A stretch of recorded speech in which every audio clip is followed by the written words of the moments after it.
Welcome to the Psychedelic Mindscape, a podcast that delves into two fascinating topics: psychedelics and leadership. I'm your host, Victoria Lauren, and today I'm speaking with April Pride. April is a Seattle based serial creative entrepreneur whose work has been featured in Forbes, Vice, and The Guardian. She's developed brands and products for 20 years. In 2015, April turned her visionary focus to cannabis with the launch of her Vanderpop, a cannabis lifestyle brand acquired by the world's largest cannabis company 3 years after launch. As the CEO founder of SetSet, April created the world's first clinician approved platform for safe, accessible psychedelic education and integration for women. This member driven community includes provider created courses and guides, plus a directory of vetted practitioners, retreats, and experts to support women specific needs. Welcome, April. Thank you so much for joining me today. Hi, nice to be here. Thank you for having me. Absolutely. So before I dive in with some questions just about, your background and how you came into this world and that transition from cannabis to psychedelics, I just want to share with everyone that you and I got to meet at this incredible, I guess I would call it a political Fundraiser. campaign fundraiser. Totally. That's exactly where we met, Victoria. Or Tori. Sorry. I always want to call you Victoria. That's how, because No, that was on your name badge. That's Victoria, why. yeah, it gets confusing. I introduce myself as Victoria and I use that on all of my professional things, but then all of my friends call me Tori, but Tori sounds like Oh, such a different name from Victoria. So, got it. Yeah. yeah, I respond to either though. They're both great. Cool. Nice.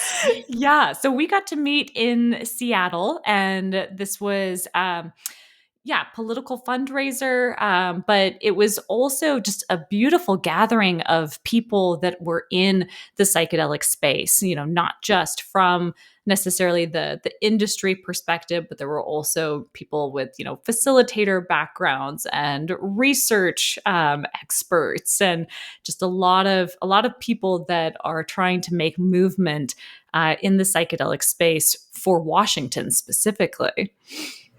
Yes, Victoria, you were the only person in attendance who is not a Washington State resident who came up for the day. It's so crazy to me, but we appreciate your support. We appreciate your support. Yes. Absolutely. Yeah, Yeah. no, I realized that this next phase of my career really has to be focused on local politics, state level is, but it starts really at the city, at the municipality levels. Anyway, so It yeah, it does. was a good opportunity to try and flex that muscle. Yeah. Yeah. Yeah, exactly. And I think that being Oregon based, like I have connections to Washington. I've got a lot of extended family that lives there. I went to University of Washington, so I lived in Seattle for a Mm, time. So I have, I don't know, kind of a sense of Washington is home, I guess you could say. yeah. And I think that looking at the way that things have rolled out in Oregon and then in Colorado, and now kind of my eyes are on Washington, and I just felt like, oh gosh, there's so many things, there's so many lessons and learnings. I hope that Washington is paying attention to where we, did good, but also where we could have done better. So Yeah. that was my main motivation for attending the dinner. Yeah, I mean, one of the things when I was working in Canada for cannabis, the woman that was the chairman of, no, she was, what do you call it? The president, maybe, of a of Health Canada's advisory committee. She went and visited the states in the U.S. that had legalized to help inform their federal policy around cannabis, right? Because it was only legal for medical, not for recreational, but we had our adult use, but we had started that in the US. And so, yeah, I think it's similar anyway, right? Yeah. We need input from people who have already been doing this without a doubt. It was really, it set a precedent. I think that all of us will model you've modeled something that I think now I understand how I can do the same. Yeah. Inform. Yeah, absolutely. Well, I'm really, really grateful that we got to connect at that dinner and that we're now here recording this conversation. So I'll dive in with just, yeah, that first question about your kind of story, your background, what brought you to here and now? No, how did I get here?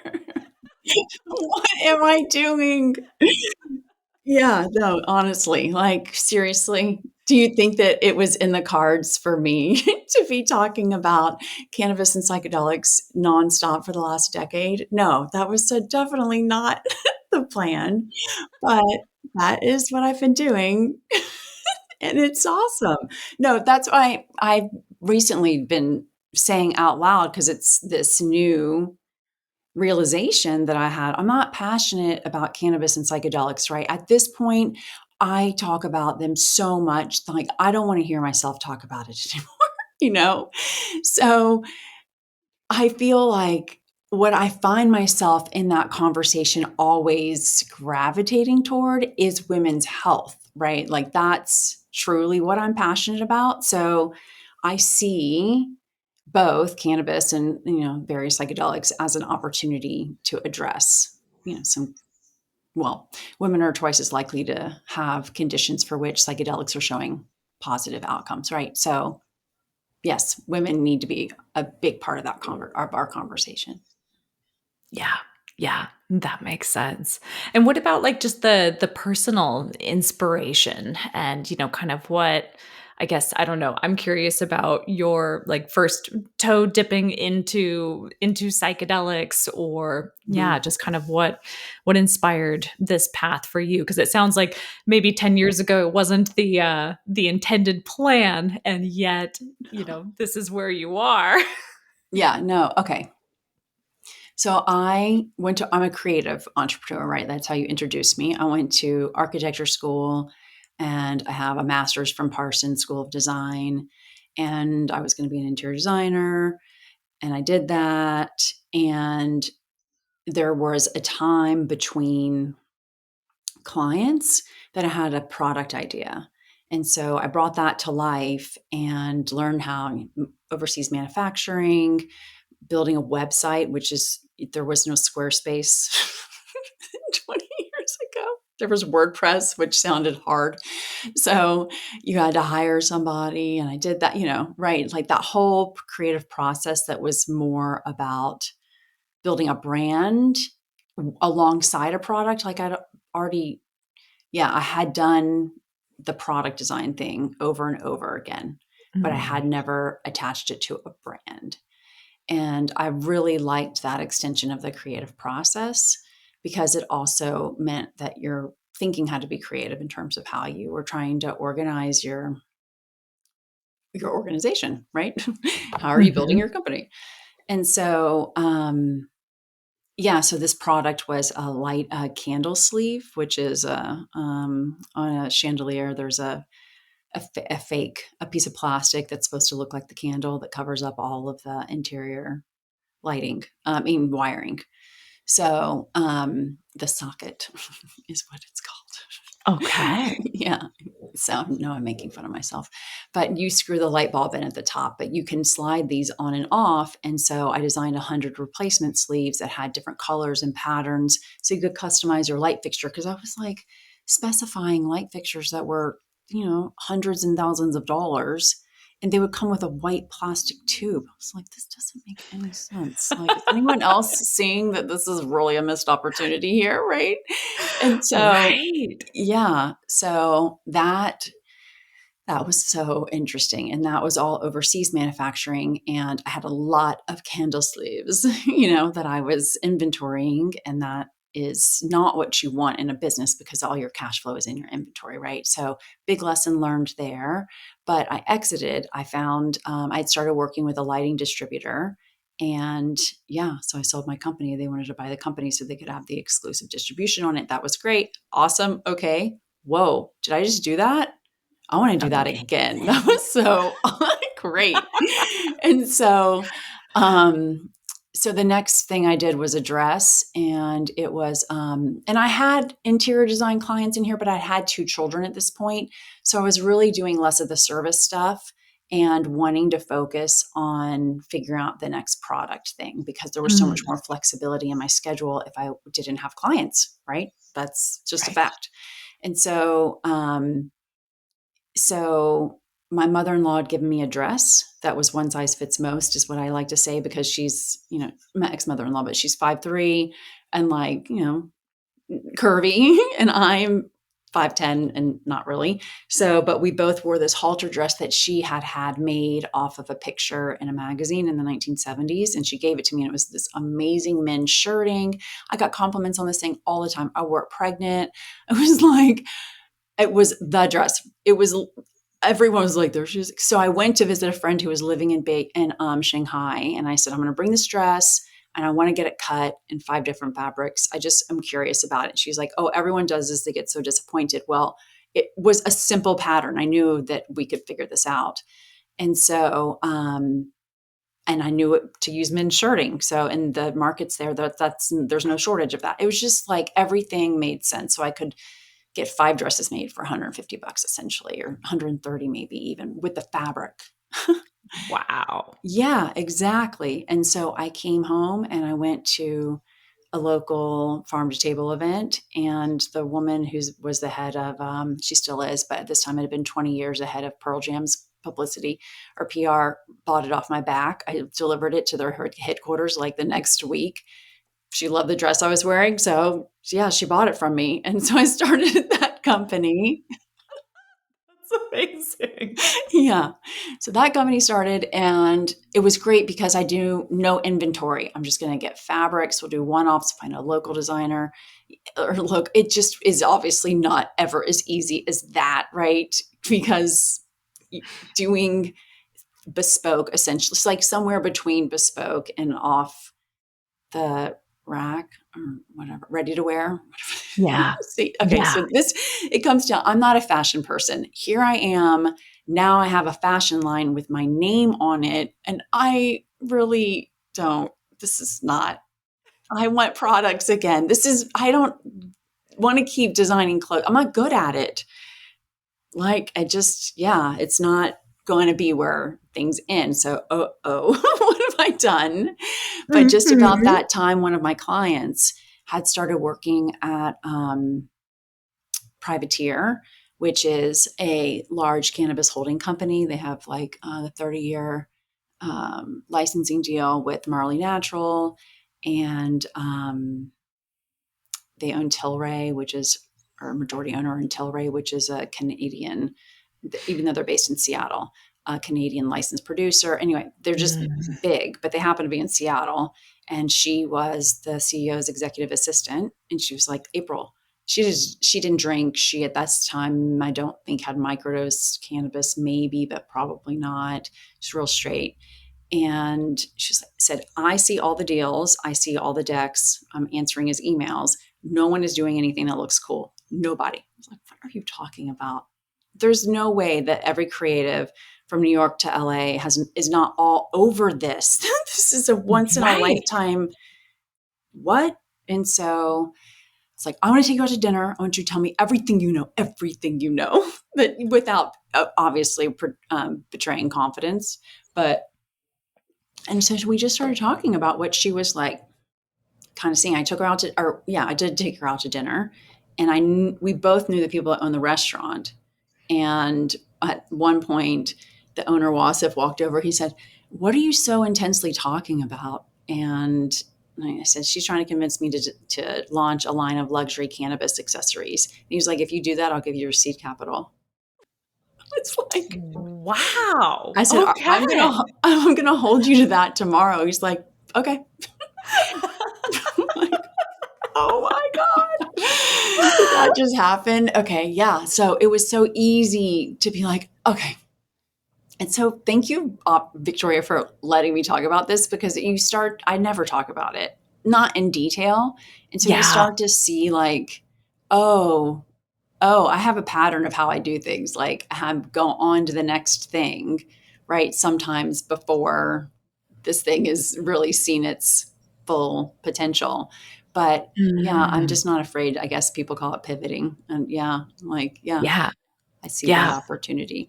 But I see how, having a dress line for honestly for over 2.5 years. I mean, I worked with the Four Seasons. I mean, Joe Malone really went for it. It was great, but it just didn't feel authentic to my interests or who I am. Not that I was didn't have my own stash when I launched Vanderpop. So out of that fateful night or two came Vanderpop, which ended up being North America's most recognized cannabis brand for women, or cannabis lifestyle brand for women. And when we started, I had a soft launch in November 2015. That dinner was in April of that year. First funds deposited in the summer, and then by um, Halloween 2016, I had an offer to be acquired by a Canadian company that was, thought to be it. I mean, they really looked a lot like our company, our brand, like they were super complimentary.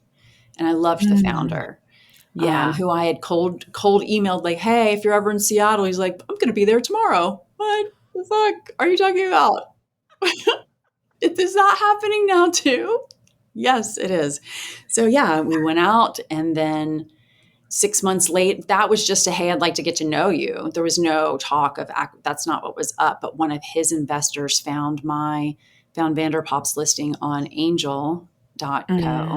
AngelList.co, or whatever. Everyone knows what I'm talking about. AngelList, and had an hour and a half conversation with me, and was like, "So, and then talked to Alan, and then came back, was like, "So what do you think about you and Tokyo Smoke merging?" And I was like, "Oh, would Alan be in? I mean, have you, like, are we, is this something that we should talk to?" He's like, "Yeah, I think that makes a lot of sense." And so Alan and I met 6 months earlier. So it made it that much easier to like Mm. have that.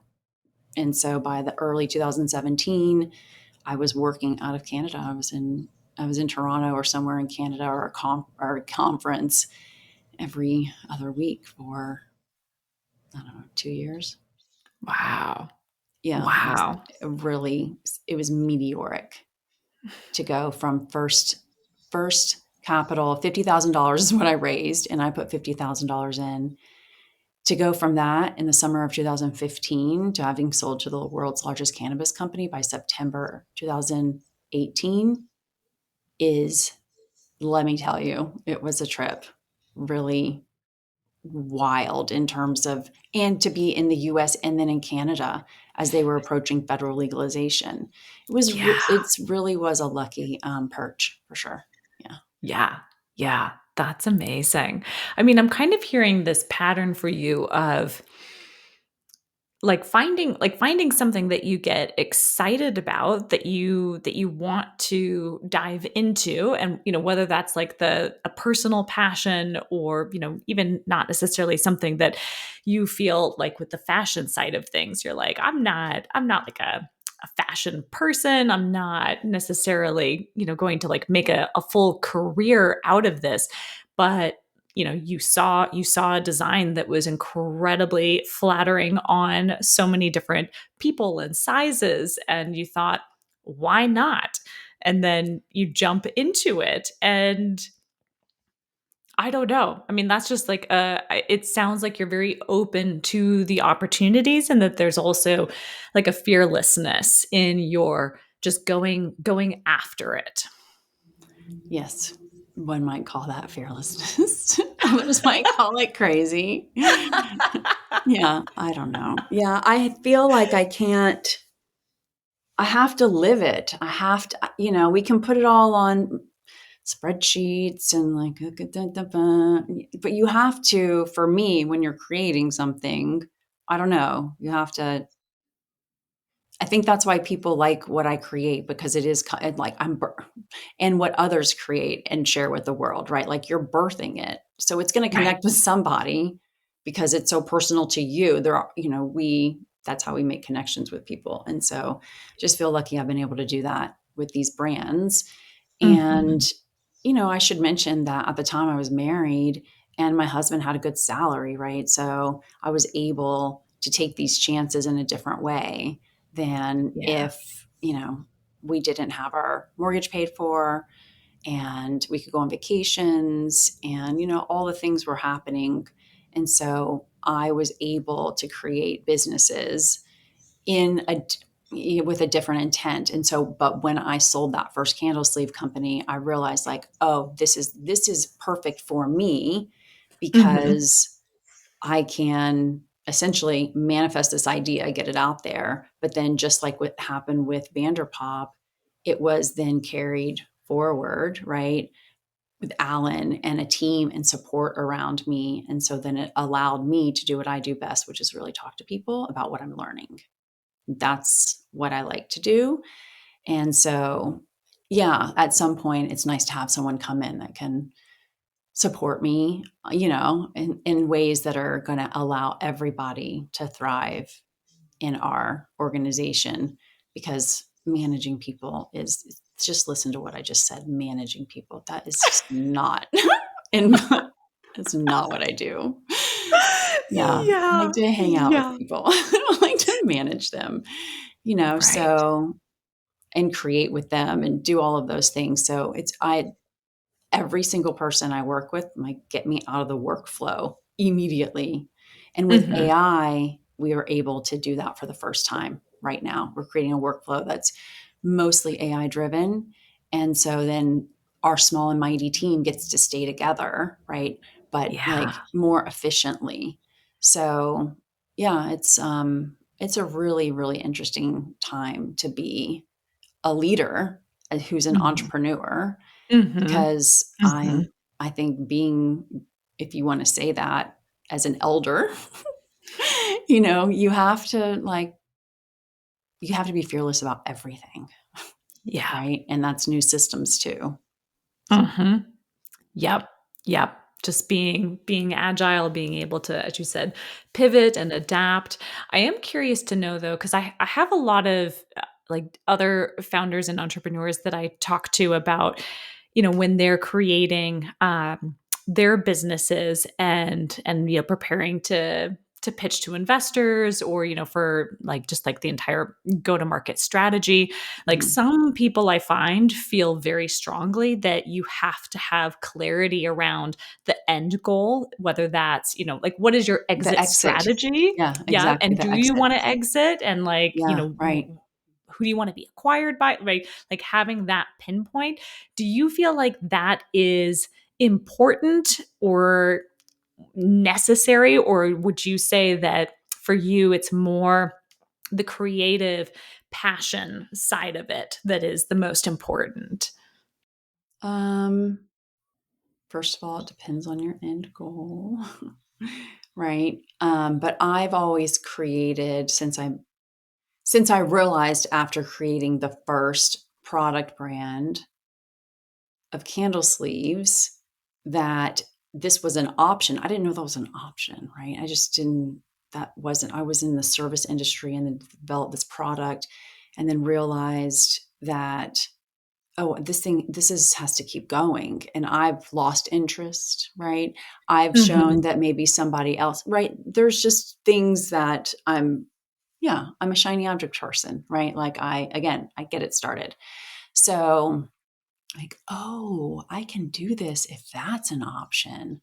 Okay, so Mhm. I've always had that since that point, except for creating the dress company. The what I justified there was it was low startup costs, and I named it after myself. So like you don't really like quit yourself. So Yes. April Pride is just was me, and then I did this thing during this time, just yeah.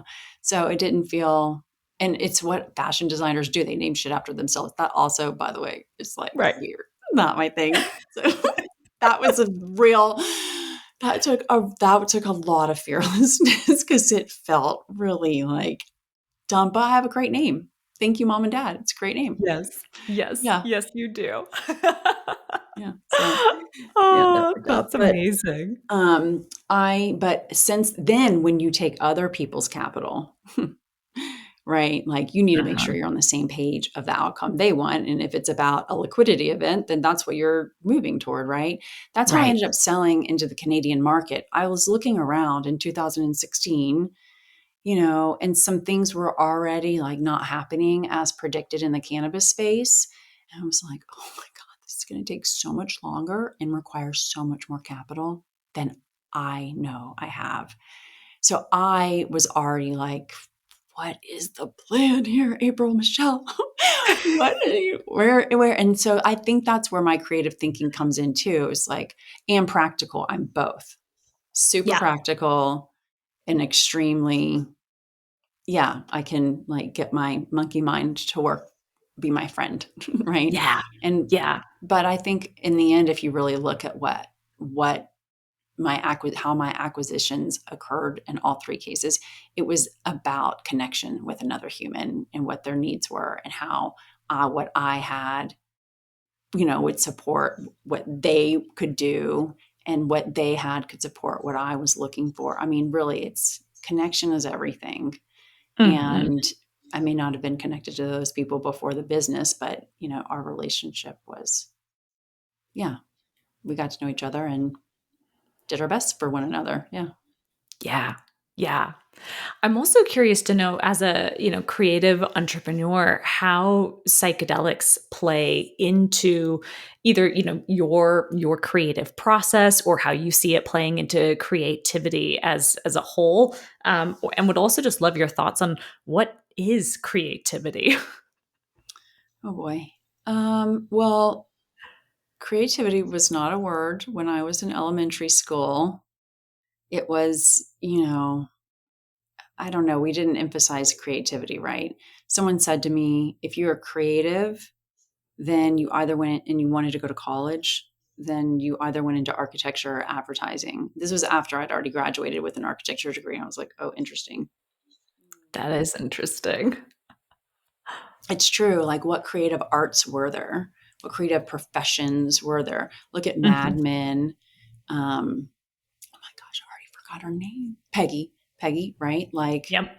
so super creative. And creativity comes through writing because, it's not just visual. But yeah, so I guess I should not be surprised that someone who probably, yeah, exhibited creativity would end up in something like architecture, and then it would just sort of, but I did want to go into the commerce school as an undergrad. That was my Mm. plan. And I looked around, I was like, oh shit, I am not like these people. I am not like these people. I'm going to have to do this differently. Yep.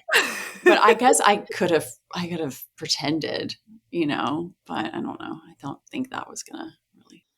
So Mm-mm. Mm-mm. Yeah. Yeah. Exactly. Exactly. Well, do you want to tell us some more about the brand SetSet? This is your latest venture, and you're currently CEO. And I was wondering, because I introduced you as founder, but I wasn't sure if the therapist that you teamed up for that with is she a co-founder, or kind of how is that built out? so SetSet came about. It is it's a merging of a few things. So our our YouTube channel, SetSet Show, is um, it's the first 50 episodes of my first podcast that I did called How to Do the Pod. First 60 Mm. episodes, something like that, because I mostly wrote that. I wrote most of them and hosted the show, and came up with this How to Do the Pod. Came up with that name because it came out of these women in weed. This women in weed tour that I did throughout Canada. Like, I'm teaching women how to do the pot was what I would just tell people, because sometimes people called it the pot, which was so awesome. It's like, God, really? And strands, they're strains. They are not strands. They are strains. Like some of these, I'm like, wow, the pot. Okay, yeah, it is that. And I loved it. It's like, why are we calling it? Yeah, anyway, so that happened. And then the high guide is what I spun out of that so I could start investigating psychedelics in March of 2021. Mm. So for 3.5 years, I've been just really a student. You could ask about how psychedelics plays a role in this. Hmm. Yeah. I know that was the question before this last question. I'm just catching up. It's all good. So, um, yeah, the high guide, I knew, I had enough um, experience and there was enough years behind me to see what we could have done differently in cannabis. Hmm. And it really just came down to consumer protection that was lacking because Mm. of the financial opportunity that was there. And, I sold my company. I wasn't the only brand that was talking about women, right? Are a lot, Miss Grass included, still out there. And then there are product brands that are for women, by women. Um, but most of them didn't in cannabis, but most of them didn't survive the pandemic. It's really, I cannot explain to you how much of a pain it is to have a cannabis company. You can't bank, you can't advertise, you get shadow banned, you get I mean, it is a real you're loving this. You are passionate about this if you're staying in it because it was super hard and it continues to be. But we lost from medical into adult use, we lost so many edible brands that were all created by women for the medical community. And then when adult use legalized and we went through the pandemic, there's just been this like shakeout where what was the green rush, which was what I was coming up with, like had the green, like there was a bust. And so naturally the people that are left are not a lot of women, right? Yeah. Yeah. So that means that we don't have enough women in decision making roles that can get products to market that women really need. And with the education, that's really critical to her having an optimal experience, right? So that to sell women all over North America this idea of weed as a wellness product and it's really being distributed like it's alcohol is that is a missed opportunity for Hmm. sure. Hmm. And I now have lived through cannabis use disorder because, you know, I really did not, I had gone my whole life. I had reset my relationship with alcohol. Like, I don't know, probably at that point it was maybe 10 years prior, 8 or 9 years prior. And so I already knew that I walk the line when it comes to anything, but I never thought that I would be consuming as much cannabis as I was. And so I had to figure that out as a middle aged woman. That's very humbling. And microdosing mushrooms helped me do that.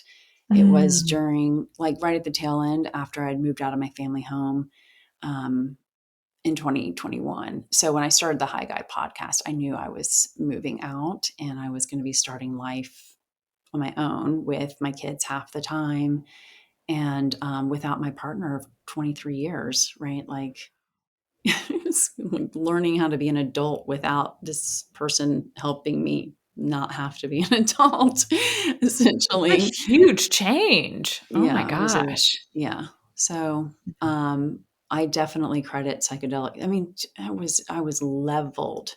I learned what situational depression means.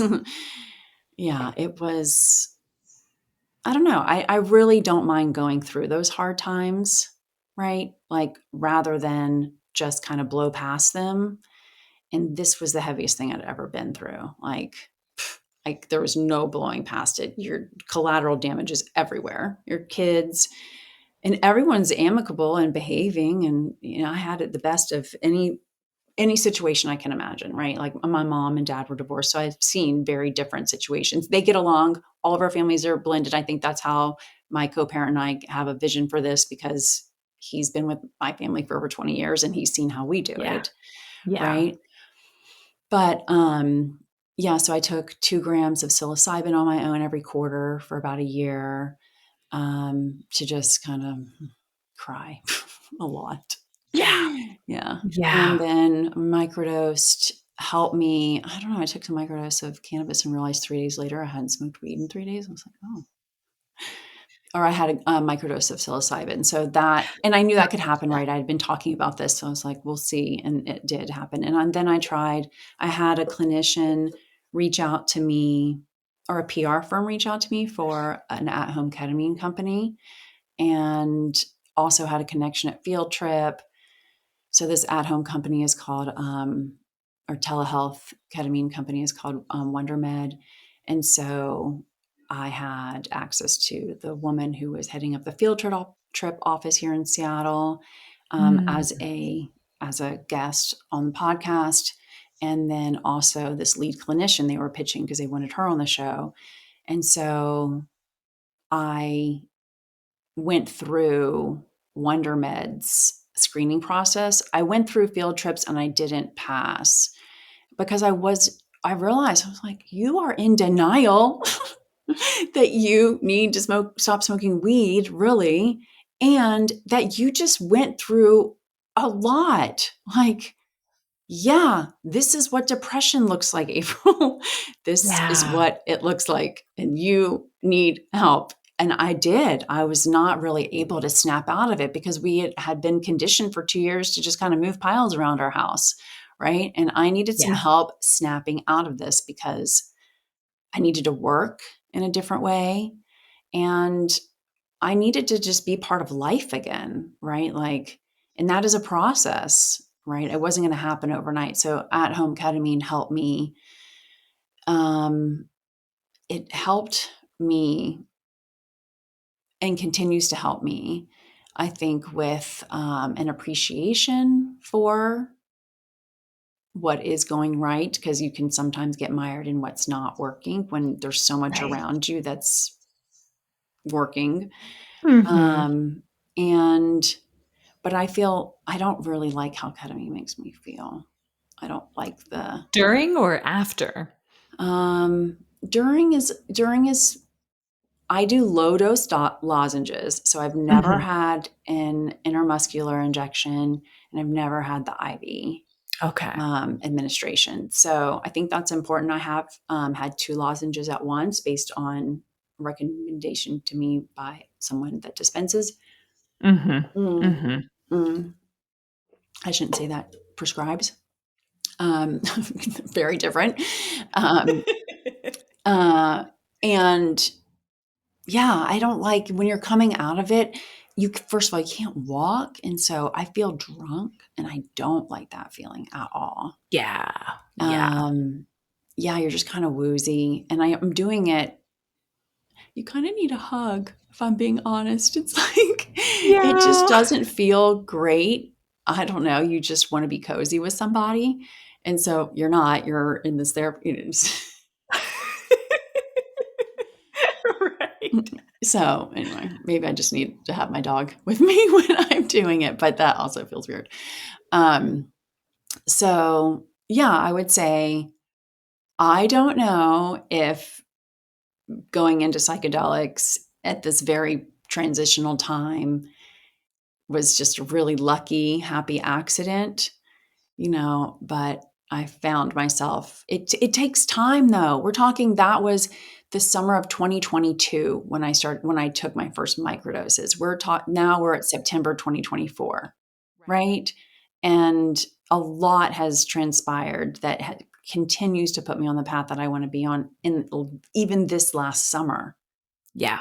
It is a process. And I think people want things to happen so quickly, but I don't know. You have to get comfortable with a lot of discomfort, right? And it means you have to also Yeah. ask yourself some serious questions. And psychedelics has forced me to do that because I'm working in it, you know? So, Yeah. yeah. Yeah. Mhm. I love that you were working with mushrooms as to me, it sounds like it was supportive of your grieving process. Yeah. It's like divorce. I've also gone through a divorce back in 2019, and and I almost felt for myself because I've also lost family members, and in some ways, I felt like grieving those deaths were easier for me because there was no choice. There was no decision to be made around it. It was like, this person's been ripped from my life and I don't have a choice around it. And so now I just have to face the emotions and deal with, the grief that's coming up. Divorce to me is, in many ways much trickier because there's a decision around it. It is this, entity that really could continue, and you just spend all this time kind of going, is this the right choice? Is this the best decision for myself, for my children, for the family, And so, but I really love that you were working with mushrooms and just allowing yourself to cry and to grieve. And I feel like that's, I hear more and more people doing that, using it as an opportunity to kind of hit pause on just the chaos of normal life and to sit with whatever it is that is going on that you need. And to me, it's a beautiful practice of acceptance and, just sitting with whatever is arising. But to your point about people wanting this, quick solution and not respecting the fact that it's a process, I feel like there's a lot of times, people will set an intention going into a journey with mushrooms, and they'll say, oh, like, I want to figure this out. Like, I'm looking for insights around this. And I'm like, okay, I think that's lovely that you want clarity on these particular things, but we also have to let go of the expectation that we're going to solve that in the journey. And and just allow the journey to unfold as it is, because in the end you are not in control, and the mushrooms will make sure that you know that. Oh, yeah. Well, I thought that's what we all learned during the pandemic. So I find it frustrating that now we're back Right. to this ridiculous thinking that we are somehow going to control the outcome of our day to day. Like everything that we knew got turned upside down overnight, right? Yes. So I had never Yes. thought of grieving the divorce. I don't know, maybe, I don't think I had that it was a grief process. And a grief Mm. process, well, I guess because you're grieving the vision of the family that you had, right? Right. And that Right. has to, and even though it's going to move into another positive place, it's just, I don't know, you have to come up with a new picture and really the whole thing, it's like destructive and creative at the same time. Exactly. Yeah, it's being in that liminal space. And that's what, Oh, boy, a you lot of the said it. clients that I end up working with, like, they're in that kind of transition period, and maybe it's more their career, but it's like, if you have a vision for your future and now you're changing paths, like, there needs to be some kind of grief process or closure around what you thought was your North Star and what you thought that you were tracking towards, because Yeah. now you're going a completely different direction. And it's not to say that that isn't, a good choice for you or exciting, or something that you truly feel called towards. But yeah, it's like that alternate reality has to you Yeah. have to let go of that, and there's a lot of grief that can come up in that process. Yeah. Thank you. That makes me feel better about how long Yeah. it took. Yeah. Honestly, like, okay, are you still crying? Really? Are you Yes. still just like expecting to wake up and life is going to be your future? This is it. The liminal, that the word liminal and liminality. And yeah, that was definitely introduced to me during this time. Yeah. Oh, great. That's, Yeah.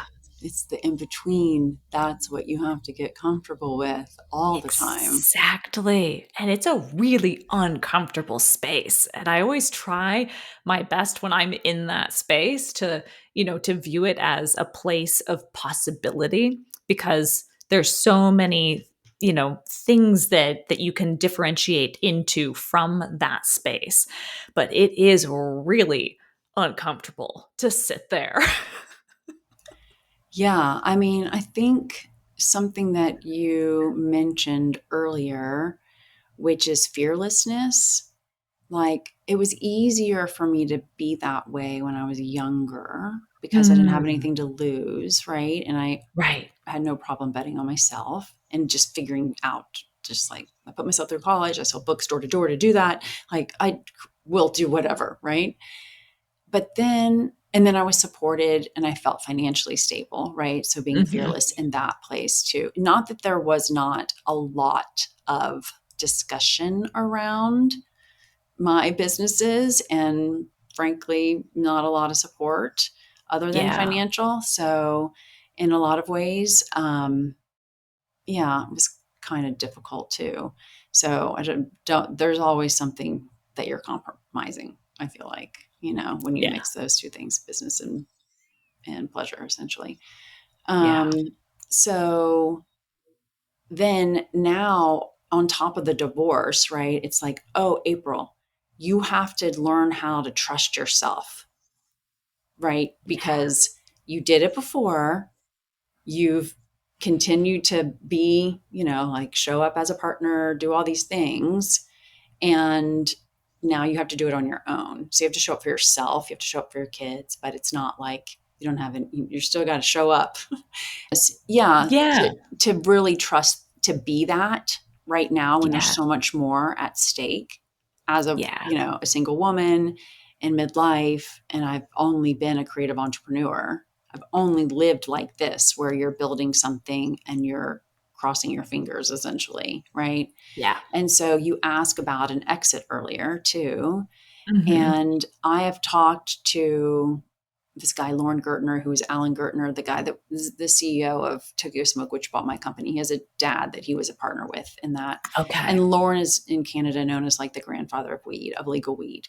He started the first in 2001, the first publicly traded cannabis company, medical Mm, cannabis company. So I called him, Lauren, what is the exit here? Help me, because I don't know if I see one that really speaks to our North Star. You asked about that too. And that yeah. is, every decision is for the greatest good. Like an exit to a pharmaceutical company, I don't really feel like that is, I don't really feel good about that speaking to our North Star, just for the Right. record. Right. And Right. so I learned a few years ago that Tory Burch has a fashion company because it is publicly traded, and that funds um, her philanthropic fund, which then Oh. helps to raise money. Well, donates money and has an entire all this programming around helping women become entrepreneurs. It's a nonprofit. Mm, She's like, the only reason I have this fashion company is because I want to help support female entrepreneurs. that's amazing. I That did is, not know that. I know. I'm like, that's what I want to do. I'm going to do that too. Me too. I want to do that.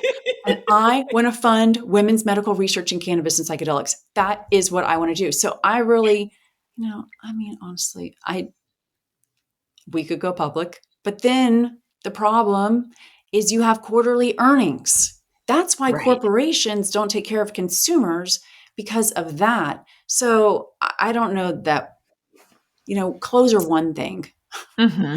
unless Hmm. you're talking about like a lack of like adherence to sustainability, like which they're probably doing because, yeah. Right.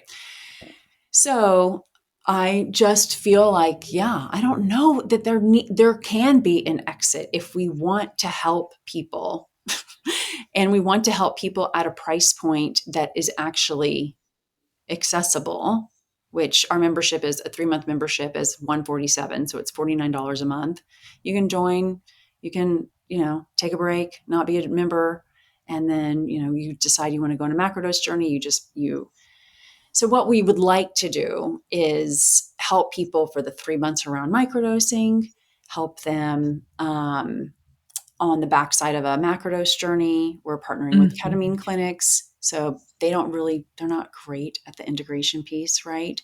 Right. So So yeah, I think that in order to do what we want to do, which is help as many people as possible, we can, I don't see it. I don't see an exit, but I do see a lot of revenue that can be generated, right? It's just not, we're not going Right. to be a unicorn, right, in 3 years, right? Like you have to be if you want to get VC funding. So there Mm-hmm. just is not, just like psychedelics are showing with the FDA rejecting MDMA for PTSD. Mm-hmm. Psychedelics do not fit into the current way of thinking about how we take care of people's mental health, period. Like MDMA broke the FDA. If we're not looking at therapeutics, therapeutical interventions alongside the medicine, I don't know. There's going to be a bunch of people on pills. Again, still, here we go. Right. Right. So, um, I feel the same way about the capitalistic structures around psychedelics too, and how I have to think about what our exit is not going to be the path that you typically would be on as a startup. It can't be, because those are all Right. broken systems. The medicine isn't going to play in a broken system. We need to be using this to think about how we are doing this, because it is killing people, Yeah. right? So anyway, I don't know. I'm building it, right?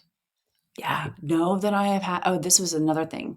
You're asking about leadership, talking about leadership. I went to my first guided psilocybin journey and it happened to be in Jamaica. A woman that I met, Irie Selkirk, I met her through my work in Canada. She's been a cannabis and psychedelics advocate, psilocybin advocate for 20 plus years. Amazing. And she started hosting retreats in Jamaica, which is where she grew up. Her name is Irie, Irie. And she's a white Jewish woman. So she is amazing. And she invited me to come to one of her retreats. And that was in March. And so I have to talk about this stuff, right? Like, I don't know what it's like to go to a psychedelic retreat. Actually, but it was a bunch of people. This was like Mhm. three of us. And I was actually going Mm. through shit, I was just like Right. ready to do this. And so, what came out of that, because I have a lot of imposter syndrome. I am not a credentialed mental health expert, provider, even, like provider or a practitioner, and definitely like an expert. I Mhm. mean, let's use that word loosely. But I am here on a mission and I have a purpose. And Yes. so, how do I really convey that? Because I just see so much bullshit already in this space and I don't want to be mixed up in that. And it's very possible, right? But I think in my learnings in cannabis about, I watched that industry be built, and it was built right into something that is not helping anybody. And it had the potential to be a lot more. And Yeah. I think that would be a real shame for psychedelics, because there's just, in cannabis we didn't have the research right now, and we do in Mhm. psychedelics. We know that Mhm. this is helping people. So we just have to figure out how to, create systems that support them getting the help they need. And there's just not a government that's interested in that. And there's not a VC that's going to like hearing, oh, we're going to do this slowly over time. Right. Yeah. That's a good point. Yeah, because if you go the regulated medical route, then as you said, that it's kind of just perpetuating the sort of the pill popping model. And then if you were to go more of the, I guess, the same route that cannabis took, and with like psilocybin dispensaries popping up all over the place, then there's still like you're missing the community element, you're missing the integration aspect of it. And I feel like that's kind of, with the platform that you've created, you're looking to empower women, to teach women, but you're also building community around this too. Mm-hmm. Yeah, I really, I'm the one that has to raise my hand to do this. Really? That really was really hard to to get on. I mean, I think it's why it took me 3.5 years to get to the solution, because it took me 3.5 years to be a person that could do this. Actually, it took me 48 years to become a person that could do this. I'm such a loner. I'm such a loner in a lot of ways, and in ways that are, not really um, healthy or, contributed to anything other than probably a lot of my ADHD, right? Mm-hmm. And so, okay, well, I know I'm not alone on this, because I talk to people. I'm very open about things. It's not like I don't have friends and talk about stuff and all the rest of it, but I'm really focused on my work. I do, because it's where my creativity comes in. There's problem solving. And when I am in this space, like, I just need to be in this space, right? You're in the creative process. So after the pandemic, there's just so many factors that came into this decision.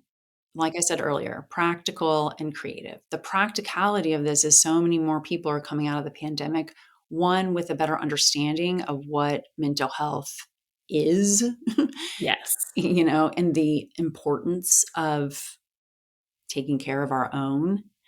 And then the fact that there just aren't enough mental health providers to help, support this collective realization that we're all,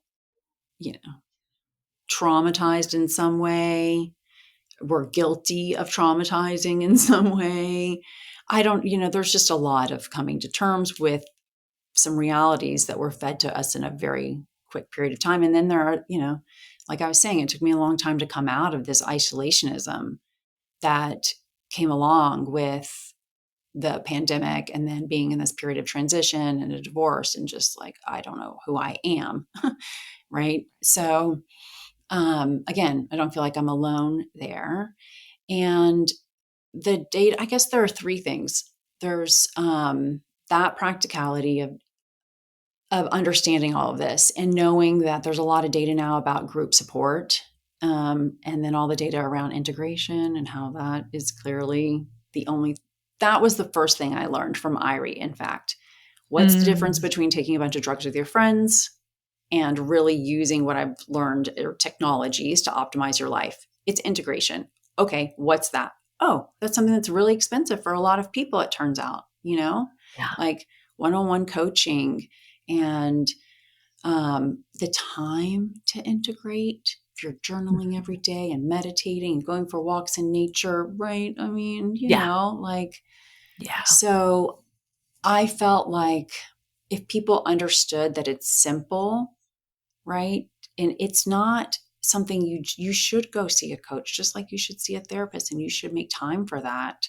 You also have to do your PT exercises in between your visits to the PT, Right. right? It keeps us from being injured.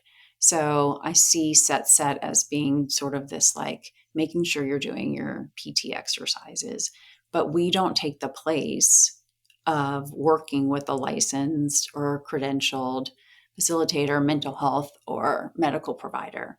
We invite Yeah. those people to be a part of our community for free, because we would like for them to see what's behind the scenes, right? And we want them to refer their patients to us, knowing that they're working with evidence-based information. It's clinician-led with, yeah, you had mentioned Kendra.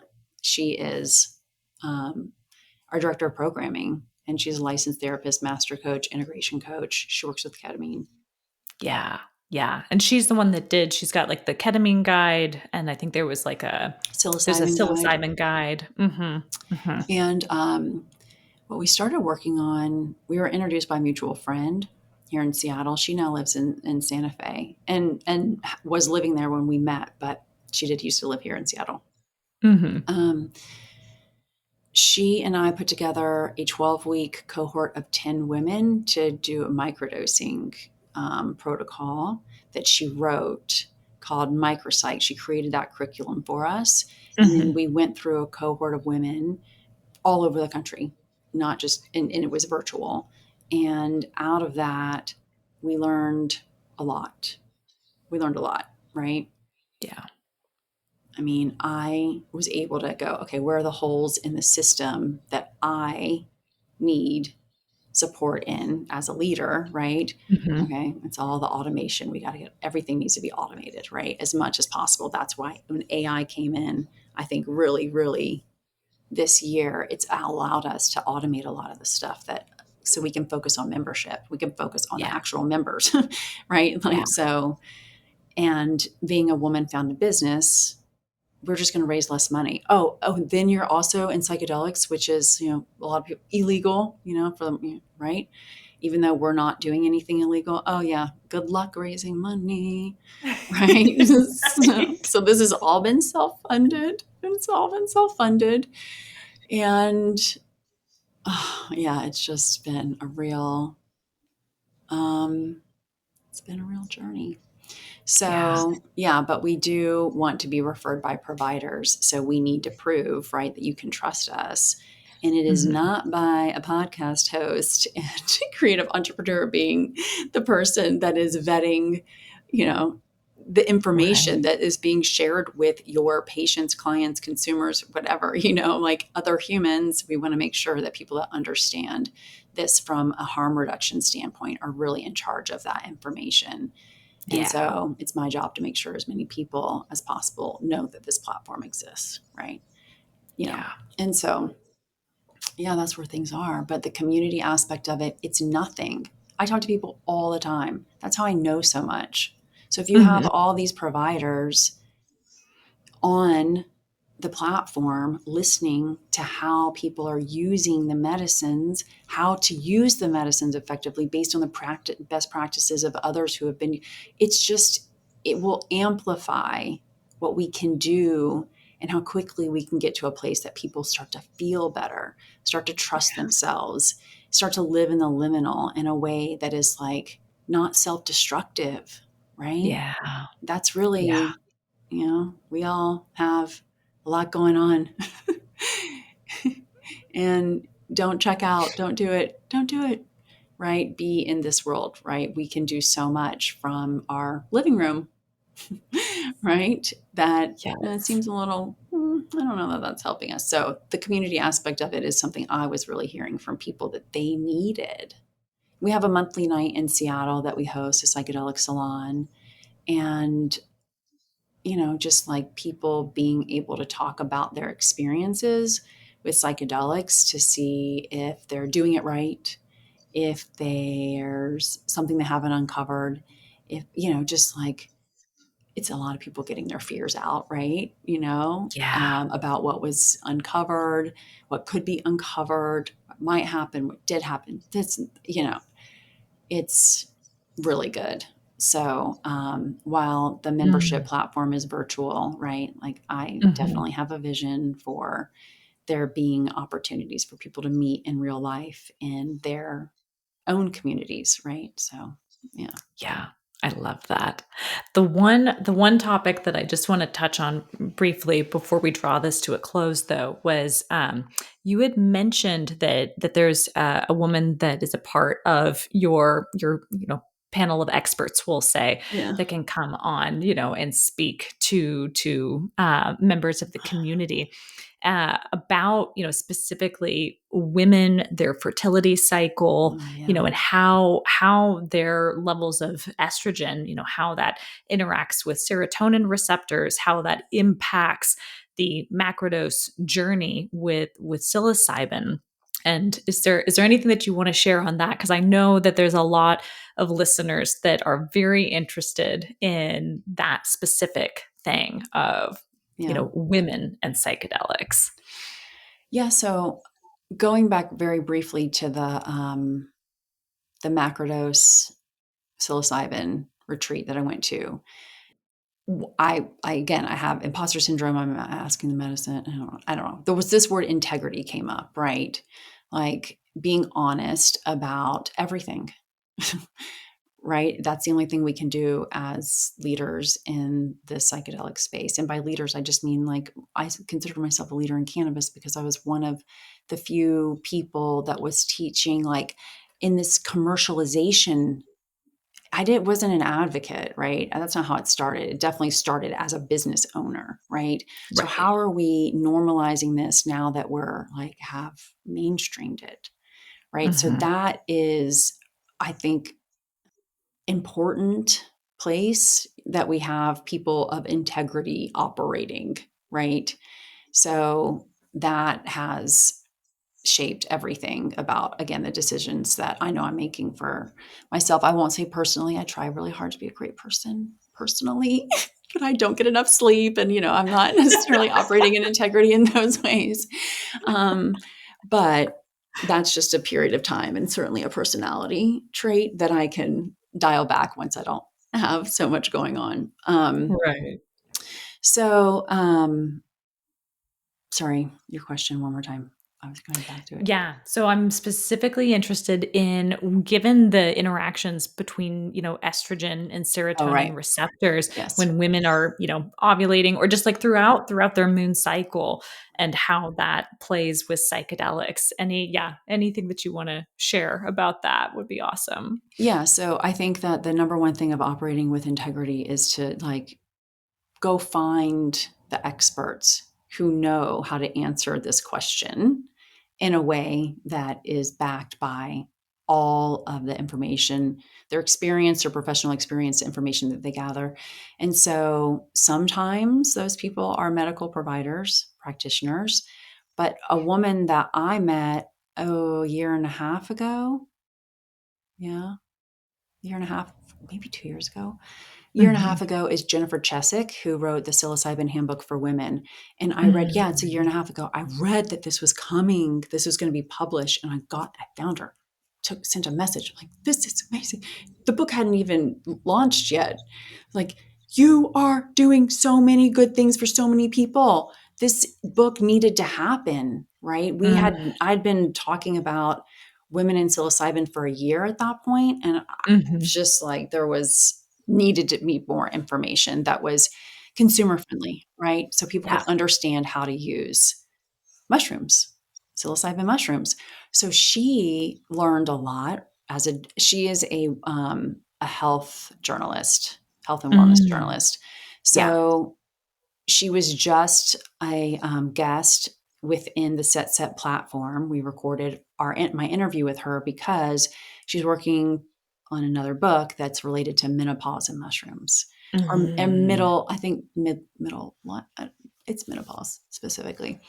Yeah. So she was talking about the four things that psilocybin can help women who are experiencing perimenopause and menopause, and yeah, it's just like I'd learned last week, I learned that women's hormones in middle age cause them to see an uptick in substance use and disordered eating and Mm. other OCD um, related Yeah. habits, right? Habits, behaviors, excuse me, should not say habits, behaviors. Behaviors. And Yeah. so it's a lack of hormones. What? Really? Wow. And so Mhm. I'm watching my first friend go to 28 days inpatient for ketamine. I'm Mm. watching women drink so much wine around me. I'm wa- Yeah. and nobody is talking about the fact that this is hormonal, like it's a craving that we need to Mhm. satiate in a way. Oh, and guess what does that? Guess what does it? Mushrooms, microdosing mushrooms, because they, can you believe, honestly, because they are estrogen agonists. I mean, sorry, they are serotonin agonists. Estrogen is. So when we feed, okay, wait, when we feed mushrooms to our body, it increases our serotonin and It helps to replenish some of the serotonin that gets lost when we lose our estrogen. Like, I mean, guess what? There aren't really any clinical Amazing. trials that prove that, but there are some now. But what? Really? I want to do a lot of research on that. So that comes back to what the mission is for SetSet, right? Like, who's Yeah. going to fund the medical research for women in cannabis and psychedelics? Because we are going to learn so much, and we're going to create amazing products that, unlike what we did in cannabis, aren't going to become habit forming, Right. right? Right. That is a mistake I never want to make again. And I lived what that mistake is. And, these high THC products, our brains are just not engineered for them. And that's not the plant that nature originally grew, which was, 10% THC and 8% CBD. It was Right. balanced, right? Right. So, yeah, what don't we know about psychedelics, right? That we could create imbalance in our system. We're Mhm. not, yeah, it just, so, yeah, that's what's up. That's amazing. Well, so that's some of the awesome information that you guys have Yeah, available on SetSet. yes. Where should people go to connect with you to find this amazing platform? Yeah, where can Well, people look you up? I would definitely say Jen Cheswick's book, The Psilocybin Handbook for Women, is available on Amazon. I would definitely check that out, just to wrap that up. But she's the type of person that I can't get enough of, right? I want to talk Yeah. to so much. And I didn't do that on the show. The show, The High Guide, that podcast was, it was narrative based. So to do these Q&As for membership is really interesting for me. I haven't really done that. So you can find, Get SetSet, GETSETSET.com is our URL. You can learn more about the membership. Our YouTube channel is at Get SetSet as well. And that's where you'll find us on Instagram, is Get SetSet. If you DM me, I can send you a playlist for 7 psychedelic soundtracks that we had created by, a place here in Seattle called Patchworks, and some of their electronic music composers. So Mm, yeah, that's what's up. beautiful. Beautiful. Well, thank you so much for taking the time, April. I'm really glad that we got connected and that Me we could too. have this conversation. Yeah, So, thank thank you. you. Thank you. Appreciate your time and all you do. Yeah.